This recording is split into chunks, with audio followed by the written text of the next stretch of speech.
In this video on PSAT SAT prep, we'll take another look at solving systems of linear equations.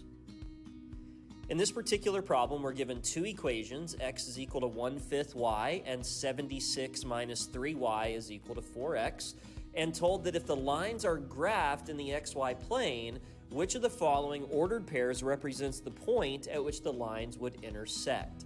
And I'm willing to guess that some of you thought to possibly graph these two lines in order to find the answer to this particular problem. And while that's not the wrong approach, it's perhaps not the most effective approach in this particular case. Instead, what I'm going to do is I'm going to treat this like it is a system of equations that has two equations. And so therefore, what I'm going to do is choose either the substitution or the elimination method in order to solve this particular problem. And what I notice is that my first equation is already solved for the variable x.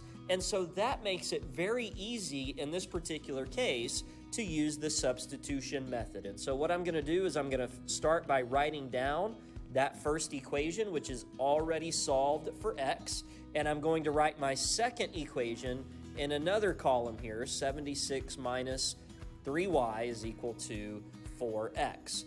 Now, because this equation is already solved for x, I can go ahead and substitute it into my equation in the right column. And so this is going to be 76 minus 3y is equal to 4, and then instead of x, we're going to replace x with 1/5 y. And so what that's going to do is it is then going to give us 76 minus 3y is equal to 4 times 1/5 y is going to be 4/5 times y. What I'm now going to do is solve this linear equation for y. And so that means I'm going to add 3y to both sides.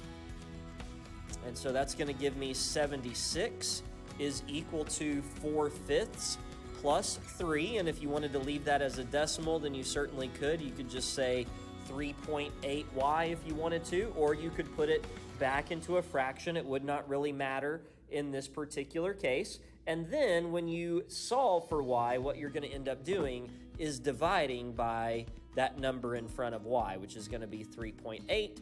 And so that gives me y on the right-hand side. 76 divided by 3.8 is going to be 20. And so I know that my y coordinate is 20. That automatically points me to letter C here, but I'm going to continue going because I want to show you how to get the x coordinate, and then I want to show you a second way that you could have done this problem in order to get the correct answer. So if I take my y equals 20 and I substitute that back into my first column, then x is going to equal to 1/5 multiplied by 20, which of course will be 4. And so I get the ordered pair 420 as the solution to this system of equations. And what that means is that if you were to graph the two lines, this would be the point at which the two lines would intersect.